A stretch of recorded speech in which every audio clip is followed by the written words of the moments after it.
Aron lang yun nga paminumduman ang publiko, usa ka kanta ang gi-compose sa sugboanong lyricist. Di na doon usab kini dance move aron dali nga mahimduman sa publiko ang angay buhaton batok sa coronavirus. Ang report ni P. Marie Dumabo. COVID-19 ikatap na, niabot na sa lugar ta, panalit di ang pamilya.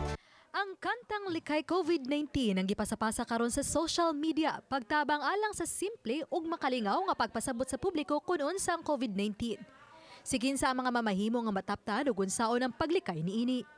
Si Invictus Paradela, composer, bitugan nga mga inila nga singer, sugbuan ang beauty queens ug ang mga mayor sa Cebu City, Mandawi ug Lapu-Lapu ang anaalakip sa music video nagdemonstrate sa mga angay buhaton dala na usabang paglingaw. Ang sa atong sitwasyon karon kay nakakita lang itong mga doctors nga base sa ilang interview sa mga pasyente na daghan ang wa kasabot.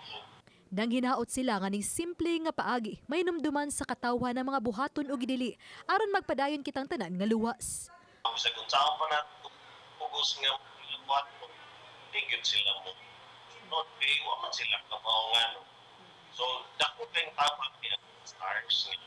Alayo tagduha ka metro, bawal mo amin muhag mula mano.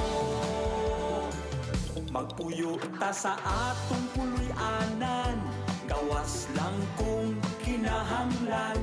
Kay posiblitang matakdan sa makatakot nga way sintomas makit-an. Kalimpyo pirmi hunta.